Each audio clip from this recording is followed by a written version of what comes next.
Hello students, आप लोगों का स्वागत है इस इंटरेस्टिंग वीडियो में। जिस टॉपिक का नाम है magnetic potential due to magnetic dipole. Magnetic potential due to magnetic dipole, इस टॉपिक में आपका हार्दिक हार्दिक स्वागत है, अभिनंदन है। तो स्टार्ट करते हैं। ये एक मैग्नेटिक डाइपोल हमने रख लिया है, जिसका नॉर्थ पोल यहाँ रखा है हमने, साउथ पोल यहाँ रखा है। नॉर्थ पोल की जो पोल स्ट्रेंथ है उसे हम +m मान लेते हैं, कोई दिक्कत नहीं है, और साउथ पोल की -m मान लेते हैं तो भी कोई दिक्कत नहीं है। चलिए, सही बात है। इस जगह पे, इस P पॉइंट पर, now we are going to calculate the magnetic potential due to magnetic dipole at this point P। इस P पॉइंट पे हमें मैग्नेटिक पोटेंशियल चाहिए। तो ये P पॉइंट है क्या? इसकी डिस्टेंस जो है इस मैग्नेट से, इस मैग्नेट के सेंटर से r डिस्टेंस पे, स्मॉल r डिस्टेंस पर ये पॉइंट जो है इसके मिडिल पॉइंट से स्मॉल r सेपरेशन पर, ठीक है। जिसे हम कह सकते हैं PO is equal to small r, PO is equal to small r, PN is equal to what and PS is equal to what, क्या है, और PV is equal to what. ये सब चीजें हमको पढ़ना है, जानना है।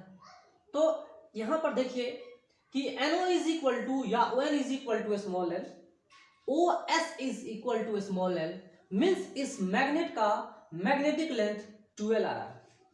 मैंने लिख के दे दिया है, ठीक है। मैग्नेटिक लेंथ कितना है भाई? 12, ठीक है। तो एक हम स्पेशल केस यहां सोचेंगे, for a special case in which small r is very very larger than small l। ये जो सेपरेशन है OP, वो जो है ON से बहुत बहुत ज्यादा हो जाए। मतलब आप ऐसा समझो कि OP is very very larger than ON और OS, इससे बहुत लार्ज हो तो ही कहानी को आगे हम बढ़ाएंगे। जब हमने कहानी को आगे बढ़ाया तो यहां देखिए ये PS हमने लिखा, ये PS is equal to PV, और देखिए यहां पर हमने क्या लिखा है, ये है PS is approximately equal to PV। यहां पे PS is approximately equal to PV क्यों रखा? ऐसा क्यों रखा? क्योंकि हमने पहले ही इज्यूम कर रखा है small r is very very larger than small l। अगर स्मॉल r स्मॉल l से बहुत बहुत लार्ज हो जाए तो जो लेंथ है ना, ये PS की जो लेंथ है वो अप्रोक्सीमेटली PV के बराबर हो जाती है। ये तो लिखा है हमने, PS is approximately equal to PV and PV is equal to what? PO plus OB, PO plus OB, PO यहाँ रखा हमने, OB यहाँ रखा, लिख दिया r plus small l cos theta. PN is equal to, यहाँ देखिए, फिर आप सिमिलरली समझ सकते हो, देख लो, लाइक दैट सिमिलरली आप समझ सकते हो कि PN की वैल्यू हमने समझा, क्योंकि small r is very very larger than small l, तो क्या आ रहा है, OB की वैल्यू देखिए यहाँ पे क्या है, OB कहाँ है भाई? तो यहाँ है OB। ये अगर थीटा है, ये L अगर है, तो OB कितनी होगी?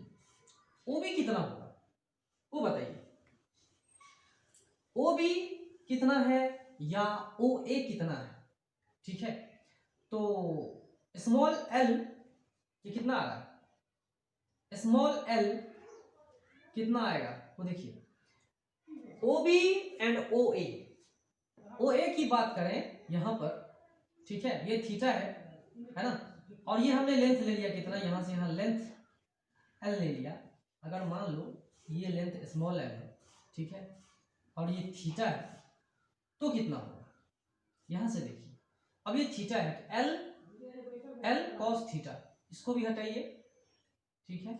अब L cos theta is equal to OB OA, and similarly यहाँ पे अगर लाइन इधर ड्रॉ करेंगे, इधर कर देंगे, तो ये भी हम ऐसे ही ड्रॉ कर सकते हैं, OB is equal to OA that is equal to L cos theta. हमने इस तरह से लिखा, कोई दिक्कत नहीं, समझ में आ गया। PN is equal to PA, not exactly नहीं, अप्रोक्सीमेटेड।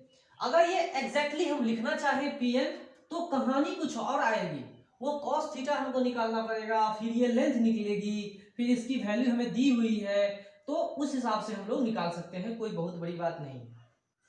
फिर हमें cos थीटा का फॉर्मूला लिखना होता है, मैथमेटिक्स में आप लोग जानते होंगे, ठीक है।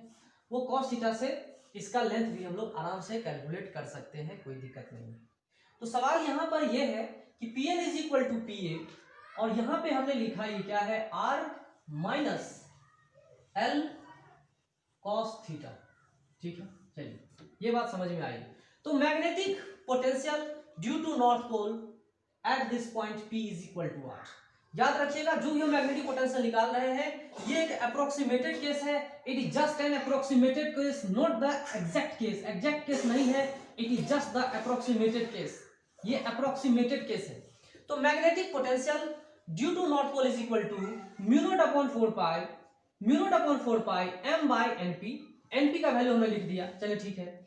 मैग्नेटिक सिमिलरली हम लिख सकते हैं magnetic potential due to south pole is equal to mu naught upon 4 pi, जिसकी वैल्यू 10 टू द पावर -7 होती है, स्मॉल m बाय एसपी। और एसपी का मतलब यहाँ पे सुपरिटेंडेंट ऑफ पुलिस नहीं, यहाँ पे एसपी का मतलब क्या होता है, यहाँ एसपी का मतलब पीवी। पीवी का मतलब मैंने पहले यहाँ पे दिखा दिया था, PV is equal to r plus l cos theta. R plus l cos theta यहाँ पे हमने पहले से ही जिक्र करके रख दिया इस चीज को, ठीक है। अब चलिए हमें एग्जैक्टली मैग्नेटिक पोटेंशियल निकालनी है at point P. P point पे हमें मैग्नेटिक पोटेंशियल निकालनी है, exactly at the point P. P point पे मैग्नेटिक पोटेंशियल निकालनी है, और वो magnetic potential due to north pole and south pole. North pole and south pole के वजह से जो मैग्नेटिक पोटेंशियल होगा वो हमें पी पॉइंट पे निकालना है। तो सम कर देंगे V N plus B S दोनों का सम कर देंगे, कॉमन फैक्टर लेते हुए यहाँ देख रहे हैं mu naught upon m by 4 pi 1 upon r minus l cos theta plus 1 upon r plus l cos theta, इस तरह से हम लिखते हैं। तो चलिए हमने जो लिखा यहाँ पे m इंटू 12 cos थीटा, क्योंकि जब हम प्लस करेंगे तो ये पार्ट कैंसिल हो जाएगा, है ना। तो क्या आएगा, तो यहाँ पे सॉरी एक चीज आप देखते होंगे, यहाँ पर माइनस साइन आएगा क्योंकि हमने साउथ पोल का जिक्र किया था, तो यहाँ पर एक माइनस पार्ट आ जाएगा, है ना, प्लस नहीं होगा माइनस आ जाएगा, तब जाके m12 cos थीटा आ जाएगा, r square minus l square cos square theta, इस तरह से लिखते हैं। समेशन करने के बाद आपको मैग्नेटिक डाइपोल, आपको पता है कि m into 12 magnetic dipole moment capital M है into cos theta r square लिख सकते हैं। तो अब आप देख सकते हो कि magnetic potential at any point is directly proportional to magnetic moment of the bar magnet, पहला पॉइंट, बशर्ते थीटा, यहाँ पे देखिए theta and r must be remaining constant, अगर ये दोनों कांस्टेंट हो गए तब। दूसरा चीज देखिए कि मैग्नेटिक पोटेंशियल आप ऐसे ही समझ सकते हो, magnetic potential is directly proportional to cos theta if and only if magnetic dipole moment and r constant. फिर आप ऐसा भी देख सकते हो magnetic potential at P is directly inversely proportional to r square if and only if, कहानी क्या है, if and only if m cos theta is constant. m cos theta अगर कांस्टेंट है तो मतलब m भी कांस्टेंट, cos थीटा भी constant. इस तरह से हम लोग मैग्नेटिक पोटेंशियल पढ़ सकते हैं, कोई दिक्कत नहीं है, आसान है समझना बहुत आसान है। तो देखिए ये मैग्नेटिक डाइपोल मोमेंट है जो कि मैग्नेटिक स्ट्रेंथ और उसके लेंथ के ऊपर डिपेंड करता है। स्ट्रेंथ जितना ज्यादा मैग्नेटिक पोटेंशियल उतनी ज्यादा, लेंथ जितना ज्यादा मैग्नेटिक पोटेंशियल भी उतनी ज्यादा होगी। थीटा की बात करते हैं, अगर थीटा पे डिपेंड कर रहा है तो समझिए अगर थीटा 0 डिग्री हो जाए, तो एक्सियल पॉइंट पे मैग्नेटिक पोटेंशियल क्या होगा, मैक्सिमम होगा। और theta is equal to 90 degree means magnetic potential is equal to 0। When theta is equal to 0 then magnetic potential is maximum. If theta is equal to 90 degree then magnetic potential is equal to 0। ठीक है, जब theta ही 90 degree हो जाए equatorial line पे magnetic potential क्या हो जाती है, 0 हो जाती है, मिनिमम वैल्यू हो जाती है। ये क्लियर कर बता रहा, जो इससे पहले भी हम लोग पढ़ चुके थे, मैग्नेटिक फील्ड के बारे में पढ़ चुके थे, है ना, मैग्नेटिक फील्ड के बारे में पढ़ चुके थे। तो मैंने कहा था आपको कि magnetic potential and magnetic field are interrelated with each other with the separation, कुछ सेपरेशन से इंटर रिलेटेड होते हैं। या थीटा खुद अपने आप में बहुत कुछ बयान कर रहा है। तो मैग्नेटिक पोटेंशियल मैं आपको होमवर्क दे रहा हूं कि आप खुद डिस्कशन करो कि क्या क्या होगा।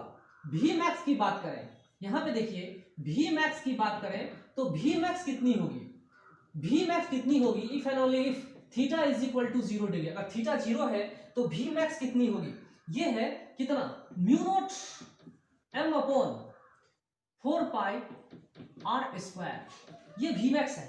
तो वी मिनिमम कितनी होगी, तो थीटा अगर 90 डिग्री आ रहा है, थीटा की वैल्यू 90 डिग्री आ रही है, तो वी मिनिमम कितनी आ रही है, 0 आ रही है। ये बात हम लोग समझ चुके हैं, ठीक है। ये बात समझ चुके हैं, फिर हम लोग आगे चलते हैं। ओके।